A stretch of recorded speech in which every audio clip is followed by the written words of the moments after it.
माता शबरी की कथा। बात भगवान राम के जन्म से पहले की है, जब भील आदिवासी कबीले के मुखिया अज के घर बेटी पैदा हुई थी। उसका एक नाम श्रमणा और दूसरा नाम शबरी रखा गया। शबरी की माँ इंदुमती उसे खूब प्यार करती थी। बचपन से ही शबरी पशु पक्षियों की भाषा समझकर उनसे बातें करती और जब शबरी की माँ उसे देखती तो कुछ समझ नहीं पाती थी। कुछ समय बाद एक पंडित ने शबरी के परिवार को बताया कि वो आगे चलकर सन्यासी बन सकती है। इस बात का पता चलते ही शबरी के पिता ने उसका रिश्ता तय कर दिया। जैसे ही शादी का दिन नजदीक आया, शबरी के घर वालों ने खूब सारी बकरियां और अन्य जानवर घर के पास लाकर बांध दिए। एक दिन शबरी की माँ जब उसके बाल बना रही थी, तो उसने माँ से पूछा, इतने सारे जानवर हमारे घर क्यों लाए गए हैं? माँ ने जवाब दिया, बेटी, तुम्हारा विवाह होने वाला है, इसलिए हम लोगों ने इनका इंतजाम बलि के लिए किया है। तुम्हारी शादी के दिन ही बलि प्रथा होगी और फिर इनसे स्वादिष्ट भोजन बनाकर सबको परोसा जाएगा। ये सब सुनकर शबरी दुखी हो गई। काफी देर तक शबरी ने उन जानवरों को आजाद करने के बारे में सोचा। सोचते सोचते शबरी के मन में हुआ कि अगर ये जानवर यहाँ नहीं होंगे, तो इनकी बलि रुक सकती है। ऐसा नहीं हुआ, तो मेरे घर से कहीं चले जाने पर ही यह बलि रुकेगी। जब मैं ही नहीं रहूंगी, तब न विवाह होगा और न ही बलि प्रथा। इससे मासूम जानवर बच जाएंगे। इसी सोच के साथ जानवरों को रखी गई जगह पर शबरी पहुंची। उसने सोचा कि उन्हें खोल देती हूँ, लेकिन वो ऐसा नहीं कर पाई। उसके बाद शबरी जंगल की तरफ भागने लगी। भागते भागते शबरी ऋषिमुख पर्वत पहुंच गई। वहां करीब 10,000 ऋषि रहा करते थे। शबरी को लगा कि वो भी इसी जंगल में किसी तरह ऋषि मुनियों की सेवा करके अपना जीवन जी लेगी। वो चुपचाप उसी जंगल में एक हिस्से में किसी तरह से रहने लगी। शबरी रोजाना ऋषि मुनियों की झोपड़ी के आगे झाड़ू लगाती और हवन के लिए लकड़ियां भी लाकर रख देती। ऋषि मुनियों को समझ नहीं आ रहा था कि जंगल में उनके काम अपने आप कैसे हो रहे हैं। एक दिन शबरी को किसी ऋषि ने देख लिया। उसे देखते ही उसका परिचय पूछा। जैसे ही शबरी ने बताया कि वो भील आदिवासी परिवार से संबंध रखती है, तो उसे ऋषियों ने खूब डांट लगाई। शबरी को इस बात का बिल्कुल भी पता नहीं था कि उसकी जाति छोटी है और उसे ऋषियों द्वारा जाति की वजह अपमान सहन करना पड़ेगा। इतना सब होने के बाद भी शबरी हर ऋषि मुनि के दरवाजे पहुंचती और उनके आंगन में झाड़ू लगाकर उनसे गुरु दीक्षा देने के लिए कहती। हर कोई शबरी को उसकी जाति की वजह से अपने आश्रम से भगा देता था। ऐसा होते होते काफी समय बीत गया। उसके बाद शबरी मतंग ऋषि की कुटिया में पहुंची। वहां पहुंचकर मतंग ऋषि को शबरी ने बताया कि वो उनसे गुरु दीक्षा लेना चाहती है। उन्होंने खुशी खुशी उसे अपने गुरुकुल में रहने दिया और भगवान से जुड़ा ज्ञान देते रहे। शबरी ने भी अपने गुरु मतंग ऋषि की सेवा करने में कोई कसर नहीं छोड़ी। वो गुरुकुल के भी सारे काम करती थी। शबरी से खुश होकर मतंग ऋषि ने उसे बेटी मान लिया था। समय के साथ मतंग ऋषि का शरीर बूढ़ा हो गया। उन्होंने एक दिन शबरी को अपने पास बुलाया और कहा, बेटी, मैं अपना देह त्यागना चाह रहा हूँ। बहुत साल हो गए इस शरीर में रहते रहते। शबरी ने दुखी मन से कहा, आपके ही सहारे मैं इस जंगल में रह पाई हूँ। आप ही चले जाएंगे तो मैं जीकर क्या करूँगी। आप अपने संग मुझे भी ले जाइए, मैं भी देह त्याग दूंगी। मतंग ऋषि ने जवाब दिया, बेटी, तुम्हें चिंता करने की जरूरत नहीं है।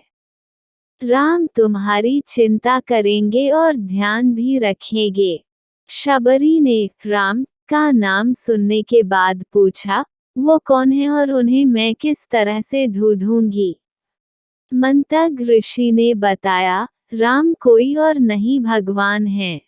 वो तुम्हें सारे अच्छे कर्मों का फल देंगे। तुम्हें उन्हें ढूंढने की कोई जरूरत नहीं है। वो एक दिन खुद तुम्हें खोजते हुए इस कुटिया में आएंगे और तुम्हें उनके हाथों ही मोक्ष मिलेगा। तब तक तुम इसी आश्रम में रहो। इतना कहते ही मंतग ऋषि ने अपना शरीर त्याग दिया। शबरी के मन में मंतग ऋषि के जाने के बाद से एक ही बात थी कि भगवान राम स्वयं उससे मिलने आएंगे।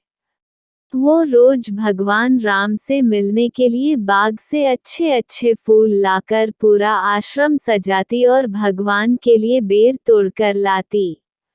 भगवान के लिए बेर चुनते हुए शबरी उन्हें चख लेती थी, ताकि भगवान वो सिर्फ मीठे बेर ही दे। रोजाना शबरी इसी तरह भगवान के दर्शन की आस में फूल और बेर इकट्ठा करती रहती थी।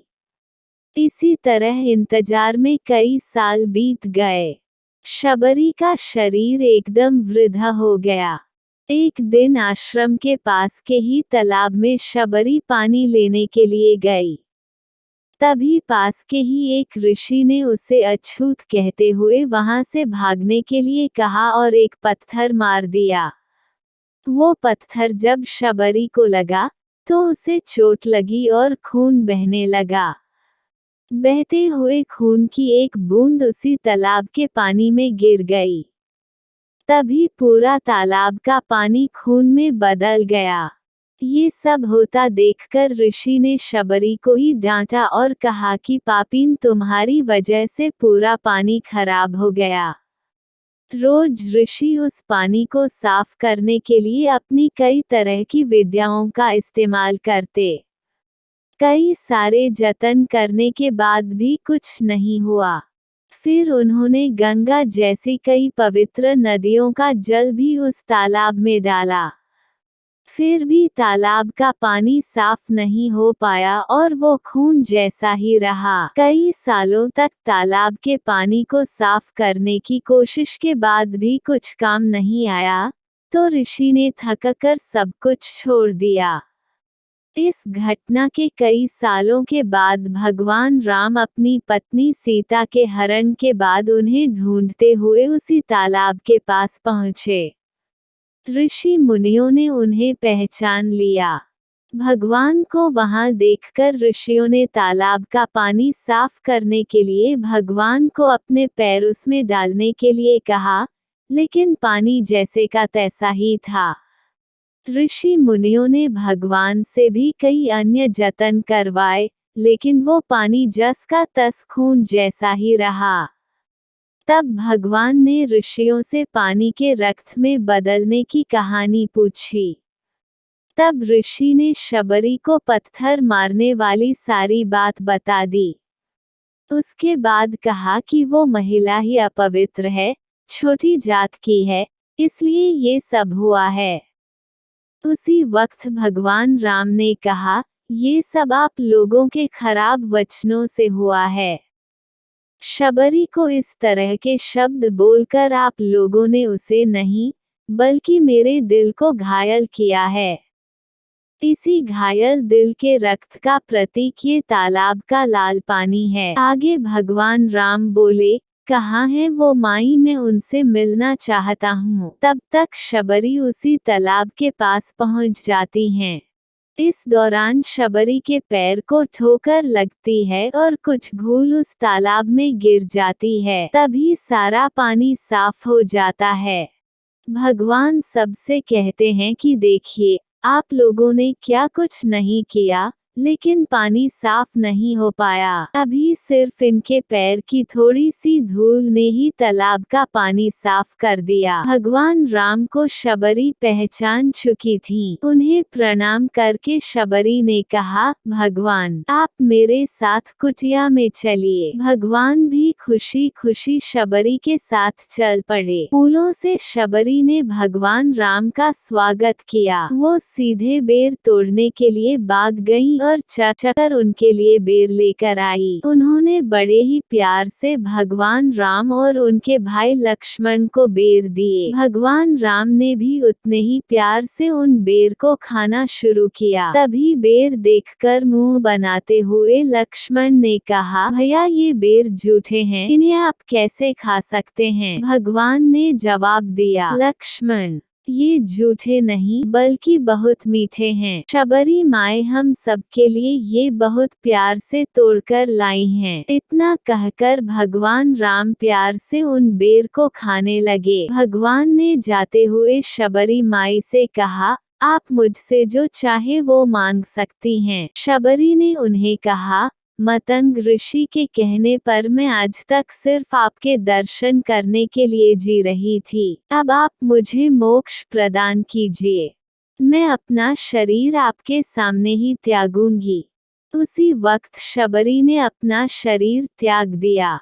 भगवान राम ने अपने हाथों से उनका अंतिम संस्कार किया और सीता माँ की खोज में आगे बढ़ गए। इस तरह से ऋषि मतंग की बात सच साबित हुई और शबरी को भगवान राम के दर्शन भी हुए। तभी से भगवान राम को शबरी के राम भी कहा जाने लगा। तो दोस्तों हमें इस कहानी से यह सीख मिलती है कि अगर मन में प्रेम और सच्ची श्रद्धा हो तो भगवान के दर्शन अवश्य ही होते हैं।